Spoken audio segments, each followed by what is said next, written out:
We remain steadfast in our commitment in delivering local news that matters, stories that inspire, enriching the lives of Filipinos in the Philippines and across the globe. This is your GMA Regional TV. Buong puso para sa Pilipino. Kini ang GMA Regional TV Live. Maayong buntag ka natong tanan ug welcome sa GMA Regional TV Live December 1 ang mga kapuso ug Merry Christmas ka natong tanan. Good morning, partner Ay ni. buntag, partner Mike. Christmas na gyud mga kapuso. Pagsugod sa buwan sa Disyembre, pipila ka adlaw na lang aton yung sugaton ang Pasko. Hinaut mga kapuso na tanan sa kapiskay sa panglawas ning pagsud sa buwan sa Disyembre. Kumusta? Ato makaigsuuna dinhi sa Central ug diha sa Eastern Visayas. Maupay na aga hay inyo tanan dida. Malipayong Pasko kaninyong tanan karong taon-taon. Partner Mike, gawas sa mga balita ang ato idalit atong mauban sab kining maila-ila nato City of Bogo Rondalia may nakadaog ni sa national competition ng bago. I heard dili ni ang unang higayon Nick nga nagkampiyon ni sila no sa ingon ana nga competition, and in fact ato na sad ni silang nag-guest sa Milabayng Tuig. So this time around ato na sad silang mahinabi ni ining bag-o nilang nakabot nga kalampusan. National Music Competition for Young Artists ang ilang nadagan mga kapuso. Og Lone Cebu delegate kuno ni sila. So congratulations. Atong maila-ila makauban karong taon-taon nila official Mike. Sa stay tuned lang yun mga kapuso kay ato silang mahinabi later on. Ug karon sugdan na nato ang morning newscast ug ania na ang mga nagunang balita.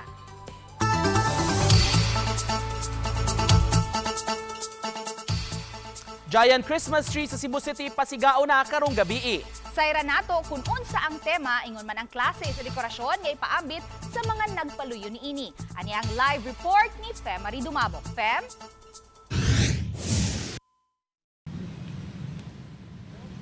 Mayog Nick, mayong buntag kaninyo, mayong buntag sa atong mga kapuso. Merry Christmas ka natong tanan. Giulan man gyud ganiha, tod gaod ganiha.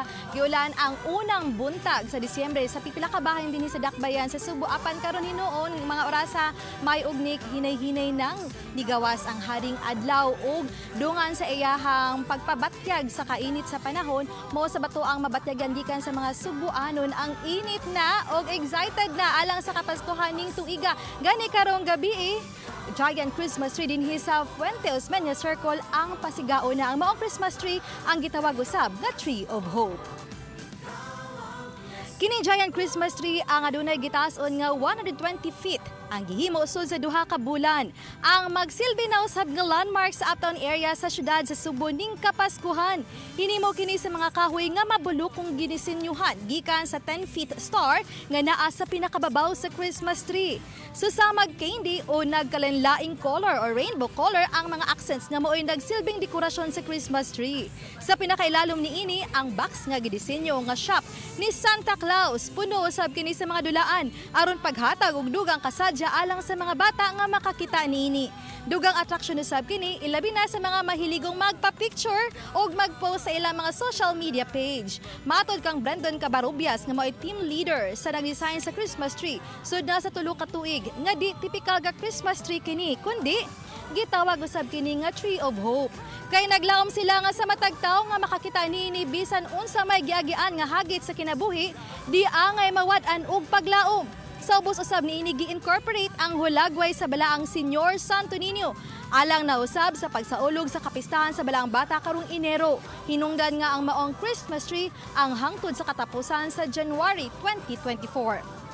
May ugni karong alas 7 sa gabi pasigaon nga ang maong Giant Christmas tree ug dungan sa pagpasiga niini dinhi sa Fuente Osmeña Circle. Mahitabo na usab magsugod na usab ang mga nightly activities, ang night market nga tawgon kining Pasko sa Sugbo. Diin ato nang gipanlantawan kung gipanlantawan na sa kagamhanan ug sa kapulisan nga ubay-ubay gyud dagsaon gyud kining Fuente Osmeña Circle sa mga buot nga maki-celebrate karong gabi ug sa mga mosunod pang gabi. So alang sa mga tagalaing probinsya mahimo gyud mo diring makaduaw ma-enjoy ni ninyo ang Giant Christmas tree ug uban pang mga talanawon dinhi sa Dakbayan sa Subo. Mayog Nick. Pem usa lang ka pangutana, we notice nga murag mas gipalig-on pa kuno nila karon no ang pundasyon ning maong kahoy gihiktan gyud nig pag-ayo para in kaso kumuhangin-hangin. Pem, istorya ba nimo ang designer niini? Kabayan ana? Ni kagabi ato to siya ni story gitawagan nato kay nagbiyahe pa sila pero matod pa man niya mo hatag siyang dugang details karong hapon. Atol na niya sa balitang bisdak ni kay mo live interview ta niya Nick. Pero inon mo na yang gipasalig nga aron di masusama niya niyaton hitabo sa bagyong udet natong 2021 usa kini silang gisiguro na matag tuig nga pulido gyud ang ilang paghimo sa maong giant Christmas tree. Nick?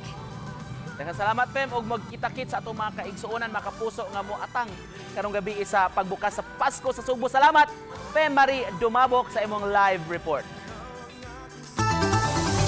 Sa Pikasbahin, mga kapuso, hingpit ng nahuman ang pag-ayom-ayom sa Angasil Causeway sa Barangay Mactan, Lapu-Lapu City nga nagusbat atol sa bagyong Odette. Hingpit ng magamit ang 42-meter Angasil Causeway human mapahigayon ang turnover o ribbon cutting ceremony. 15 milyones pesos ang gigahin sa buhatan ni Lapu-Lapu City Lone District Congresswoman Cindy King Chan alang sa maong infrastruktura.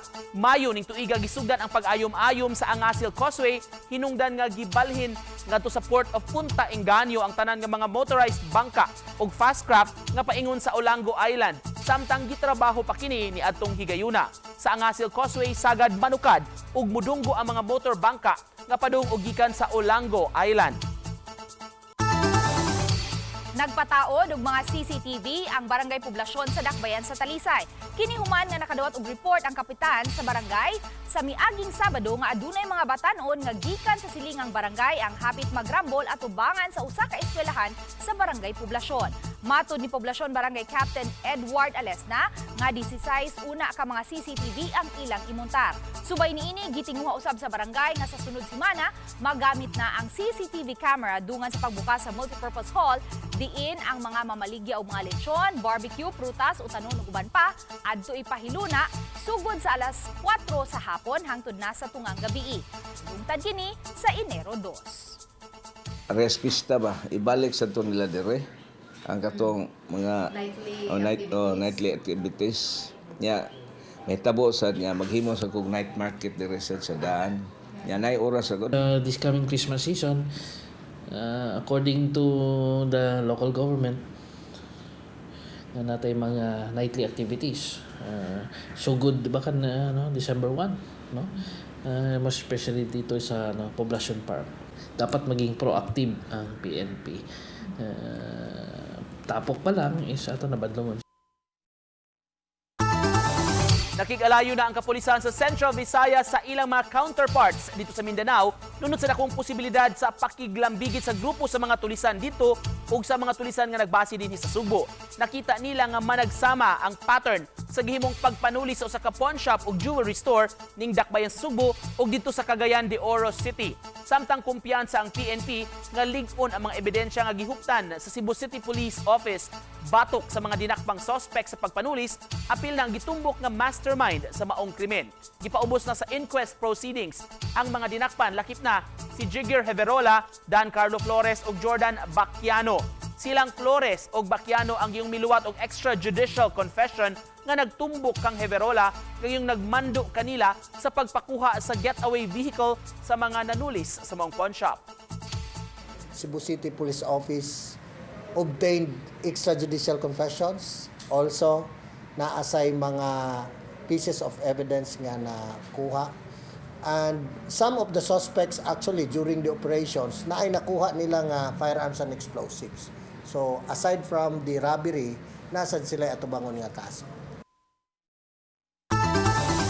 Napasaka na og kasong kalapasan sa Article 151 sa Revised Penal Code sa disobedience to agent of person in authority ug alarm and scandal ang 7 ka mga individual nga nasikop sa Lapu-Lapu City Police sa duha ka adlaw nga pagpatuman sa demolition order sa Barangay Bangkal. Gani gipaubos na sa inquest proceedings sila si Kiel Galon, Howell Villacroses, Bel Cesar Mondiharnoya, Marjun Almoroto o Devi Mar Opo. Nasikop ang 5 sa Lapu-Lapu City Police atol sa ikaduhang adlaw sa pagpatuman sa demolition order sa sitio Kasya, Barangay Bangkal. Una nang napasakaan og susamang kaso niadtong Nobyembre 29 sila si Crisanto Gabutan ug Julito Pidillon kinsa nasikop niadtong Miyerkules atol sa unang adlaw sa pagpatuman sa demolition order sa dapit. Niadtong Miyerkules hingpit na nga na-demolish ang tanang 39 ka mga panimay sa naasong luna. Sa Pikas Bahin, gidepensahan sa Police Regional Office 7 ang laka nga gihimo sa kapulisan sa dakbayan sa Lapu-Lapu subay sa maong demolition nga misangpot sa kagubot. Suma pa ni Police Lieutenant Colonel Gerard A. Spilare nga igo orang mikimo ang mga sakop sa SWAT sa ilang tahas nga gisangon kanila sa pagpatuman sa kahapsay ug kalinaw. Gidugang niini nga nahasubay sa proseso ang demolition diin napahigayon ang pre-demolition conference nga usa sa mga rekisito sa pagpatuman sa mando sa korte. Mahintag mangibabaw ang katarungan ba nga dili man sayop ang pagbarog sa katungod nato. Nung ngano gikastigo man tatungod lang kay naningkamot ang madunggan sa katawhan ang tingog sa nga atong mga yungo. When there is already a crime that is committed in their presence, wala may laing choice kundi ang pag-enforce sa law. Nabalik na ang supply sa kuryente sa compound sa Barangay Hall sa Paho, Lapu-Lapu City. Humanibuto ang electric meter sa Barangay Hall, kapin sa 2 ka semana na ang nakalabay. Ani ang report. Niadtong Lunes lang, nabalik na ang supply sa kuryente sa compound sa Barangay Hall sa Paho. Matod sa bagong napiling kapitan, nga si Kapitan Lindel Guba, nga dili ang pagbutang og transformer ang solusyon sa suliran sa kuryente sa compound sa Barangay Hall, kundi ang pagbutang og tagsa-tagsa ka mga electric meter matag edipisyo. Kay wa mabayre ang kuryente sa Mercado Building og sa Health Center, naputlan kini og supply sa kuryente sa MECO. Ug aron mapadayon ang serbisyo didto tanan ang koneksyon sa electric meter sa Barangay Hall. Hinungdan nga niadtong Nobyembre 9, nibuto ang nag-inusarang electric meter sa Barangay Hall human matod pa ni overload. Gipasabot ni Kapitan Guba nga ang electric bill lang daan sa health center sukad niadtong 2021 miabot na sa 785,654 pesos and 31 centavos. Samtang sa Mercado Building mikabat sa 35,084 pesos and 42 centavos. Samtang sa Barangay Hall miabot sa 94,419 pesos and 16 centavos. With the coordination, the mayor of kita, we use our own personal money just to hatag sa kanang partial nga payment. So, nakahatag yun dito mga almost 148,000 pesos. Ato na lang yan ang i-liquidate. We have to comply on the legal requirement. Barangay as a government institution has the number 1 to comply on the law. Dugang ni Kapitan Guba nga mihimo na sila og promissory note aron mabayran sunod tuig inigawa sa bagong pondo ang naasoing electric bill. Uban ni Marlon Melgazo ug Rod Prado, Luan Merondina, GMA Regional TV Live. Dayon gipangita sa Japanese Coast Guard ang 5 ka mga tawo nga nawala human nga mahagsang ilang gisakyan nga US military aircraft sa kadagatan sa Japan. Matod sa mga Coast Guard nga nakaplagan nila ang usa ka tipakasan hagsa nga V-22 Osprey ug ilan na konpermar nga usa ka tawo ang namatay human nga makaplagi ang patay lawas niini duol sa Yokoshima Island. Matod sa mga nakasaksi, nga kalit lang ni ulbo ang left engine sa mong aircraft, diyang paingon kini nga motugpa sa airport, hinungdan nga kini nahagsa. Nagmalaumo ng mga otoridad nga makita na ang laing 5 ka mga crew members sa maong aircraft. Malampusong nalangkat sa usa ka 32 anyos nga Spanish kayaker nga si Añol Sarasolces ang pag-ambak sa 20-meter ice waterfall dito sa Norway. Apan sa wa pa kini nakaambak, maisugong gisong niini ang ice tunnel o gilawig ang glacial river. Ginganlan usab niya ang 20-meter ice waterfall og Phillips ladder isip halad sa mga crew nga nagpaluyo sa iyang aktibidad.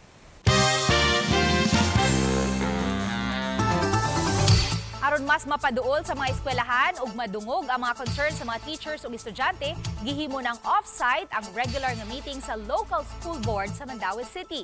Mga principals mitambong sab niini. Ani ang report.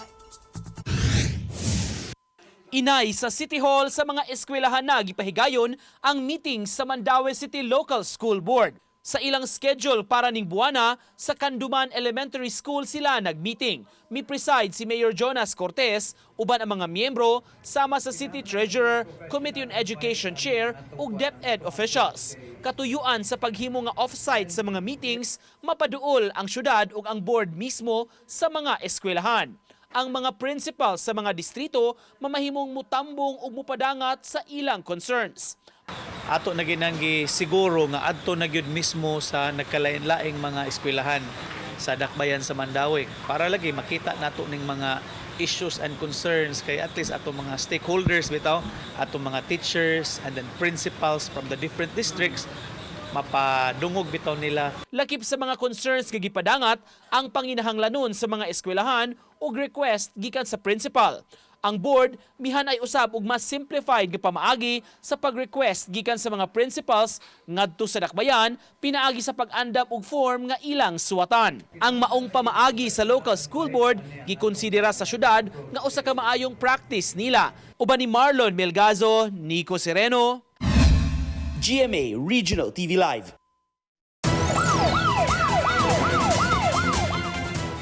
Upat ka mga tao ang nadakpan sa managlahi nga buy-bust operation sa kapulisan sa Dakbayan sa Talisay. Nasikop ang gilang nga high-value individual nga si Eric Capiones, 49 anyos, isa mo ay subject sa buy-bust operation. Nasakmitan si Capiones sa gituhang gidiling drogas nga mobalor sa dulan 100,000 pesos.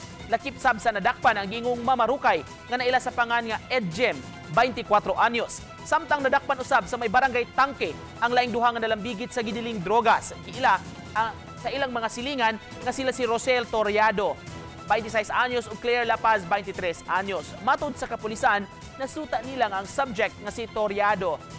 Taga Dulho Fatima ning Dakbayan sa Subo. Nasakmit gikan kanila ang dulan sa 230,000 pesos nga balor sa illegal nga drogas.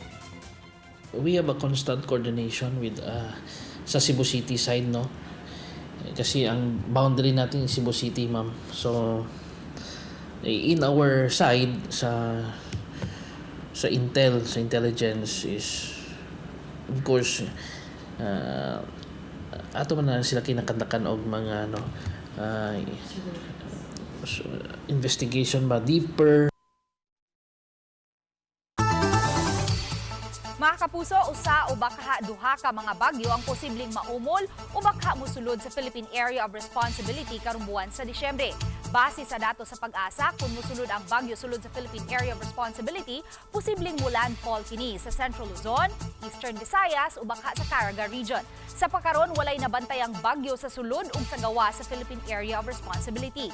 Hanging amihan ang nakaapekto gihapon sa Northern ug Central Luzon. Karong buntaga, posible ang pag-uwan sa ubang bahin sa Bohol, Leyte ug Samar provinces kini base sa rainfall forecast sa Metro Weather. Magpadayon kada unyang hapon sa pipila ka bahin sa Central ug Eastern Visayas. Ang lokal nga kagamahanan sa lungsod sa Cordova milagda og kasabutan tali sa CCLEX ug sa usa ka foundation aron mapaayom-ayom ang nagusbat nga Mangrove Propagation and Information Center atol niadtong bagyong Odette. Sa barangay Dayas nahimutang ang moabot sa 20 ngadto sa 30 ka hektarya nga bakhawan sa maong lungsod kundi gibuksan usab ang Mangrove Propagation and Information Center niadtong Enero 27 tuig 2021. Tinguhan niini nga kaprotehian ang mangrove plantation sa maong dapit. Mapalambo ang kahibaw sa importansya sa presensya sa mga mangrove kun bakhaw o kung mamahimong usa ka tourist destination sa ilang lungsod. Apan human miigo ang Super Typhoon Odette niadtong December 2021 nagusbat kini. 4.5 million pesos ang gigahin alang sa pagpaayom-ayom niini. Gawa sa barangay Dayas duna pa usa ka halapad nga bakhawan ang barangay Buagsong, Katarman, Bangbang ug Pilipog. Samtang may pipila sab ka mga gagmayng bakhawan sa barangay Ibabaw, Gabi ug Alegria. Ang alam di paabos is we can have the PB kung kinsa ang the most paspas na trabaho. We are now entering the third phase, which is the rehabilitation. Kasi yung unang phase, yung relief goods, diba? Ibibigyan natin, ayos. This is the rehabilitation phase na po. I believe everything is ready, no? Just a matter of working with the mayor and selecting the most competent contractor to do the enhancement and improvement of the Mangrove Population Information Center. It will take just a little few months, no? Ang pinakadaghan yun, gusto makatang yun, kaning mga kapatanunan nato na different schools and different barangays. Gibasura na sa kagamhanan sa Dakbayan sa Tagbilaran ang plano sa pag-ugmad sa 12 bilyones pesos nga Tagbilaran City Waterfront Development Project. Kung dayunon pa kini, maigo ni ini ang unom ka mga barangay ug may gilapdon nga 153 ka ektaryang reclamation project sa Tagbilaran City. Gipadapli na lang sa kagamhanan ang plano tungod sa pagsupak sa mga mulupyo sa dakbayan nga mohatod sa kadaot sa marine biodiversity. Nahimuot ni ini ang mga environmental advocates sa kalampusan nga ilang naangkon. Apan gitataw sa environmentalist nga si Attorney Esther Gertrude Biliran nga padayon silang magbantay ni ini. Gihangop usab kini sa mga mulupyo nga posibleng maapektuhan kung nadayon pa ang maong proyekto. We will not rest until there will be a resolution from the Sangguniang Panlungsod revoking or denying the proponent's proposal.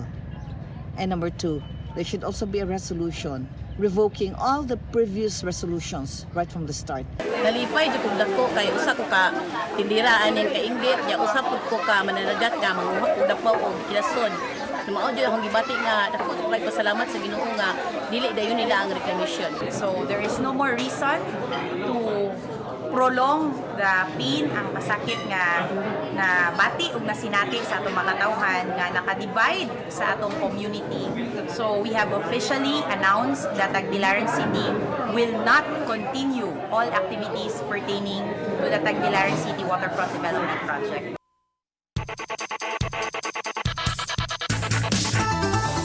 Magsangka karong hapon ang San Beda Red Lions ug ang LPU Pirates sa do or die game sa nagpadayon nga NCAA Season 99 Semifinals. Kung kinsa may makasud sa finals at ang ikana karong alas 3 sa hapon live sa GTV.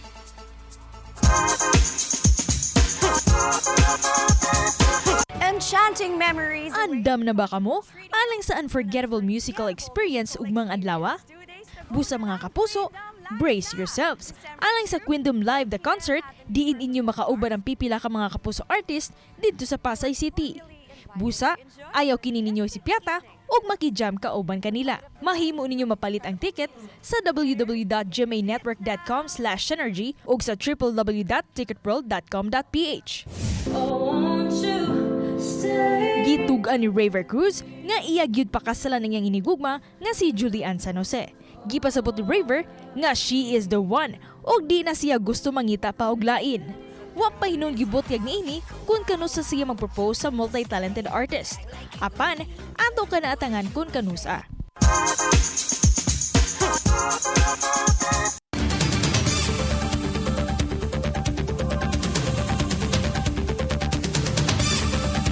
Kini ang GMA Regional TV Live.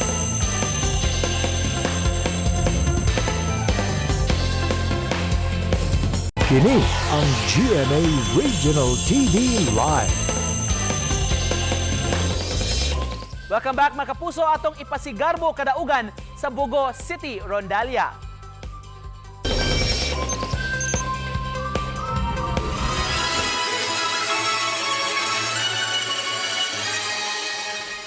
Laing garbo na usab sa Subo ang maka-proud human nga nagkampiyon sa National Music Competitions for Young Artists Junior category. Sila ang City of Bugo Science and Arts Academy Rondalia. Tungod sa ilang makapawaw nga talento, ila usab nakuha ang Best Interpretation of Contest Piece nga usa ka major award sa maong kompetisyon. Busa, sayra nato ang sikreto silang kadaugan, pinaagi sa itong pagpakiginabi silang mentor, dinilang sa GMA Regional TV Live. Makauban nato karong buntaga mga kapuso ang conductor sa City of Bugo Science and Arts Academy, Sir Slavsky Ibanez. Maayong buntag, sir, ug welcome sa GMA Regional TV Live. Pakigreet una sa itong mga kapuso labi na taga Bugo City. Maayong buntag Nico, ug maayong buntag pod sa atong mga kapuso all over the regions, labi na sa akong mga kababayan sa City of Bugo o sa City of Bugo Science and Arts Academy nga eskwelahan. Maayong buntag sa tanan. Salamat sir for joining us. Of course, congratulations for bringing pride sa Sugbo. Mamahimo bang i-share ni mo sir kining good news sa atong mga kapuso? Karon tuiga na kuan gyud ta nahimo gyud tang champion sa Rondalia category sa National Music Competition for Young Artists. Usa kini ka dako nga competition para sa mga kabatan-ona nato nga mga musikero all over the Philippines.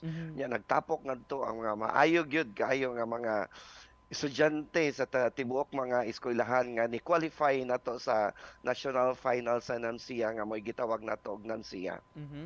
Pila ka mo ka grupo ang ni-appeal sa Rondalia category? Sir, we heard kamura ang gikan sa Cebu? Kita rin ang gikan sa Cebu, unya kita rapod ang representative sa Region 7. Unya 15 gid kabuok ang among nabagtan ngadto nga mga former champions pod sa previous years sa Rondalia category, junior category. Kumusta inyong experience sa competition, Sir Slavsky? Ug unsa pay maingon nato mga highlights sa inyong pag-appeal sa mong prestigious nga competition?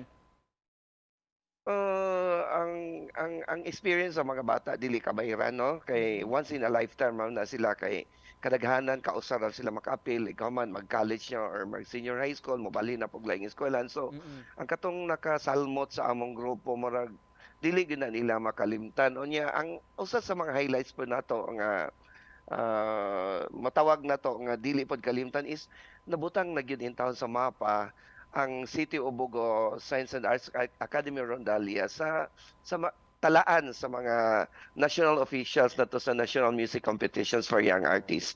Og dili po na nila makalimtan og daghang mga opportunities onya during our term as a champion. Pila ni kamo ka mga bata miyembro ninyo, sir, sa inyong Rondalia group? Og unsa may maingon nimong makonsidera nimong dakong hagit sa pag-train, pagtapok kanila, sir? Daghan sila.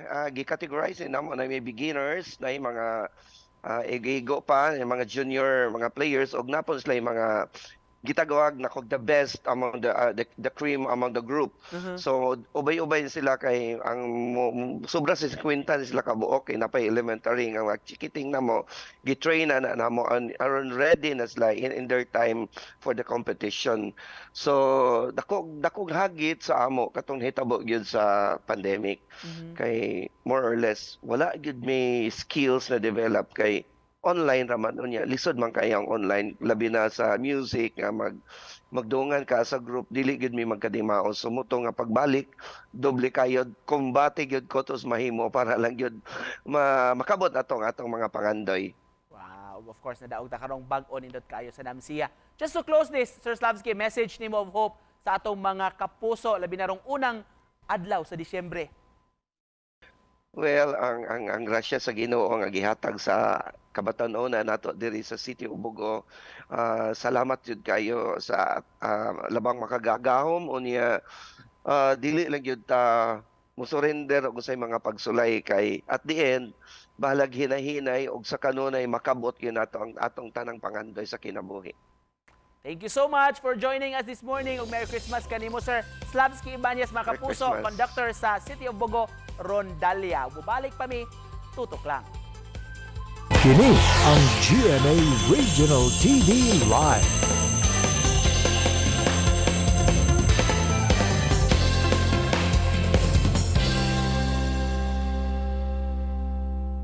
Kini ang GMA Regional TV Live.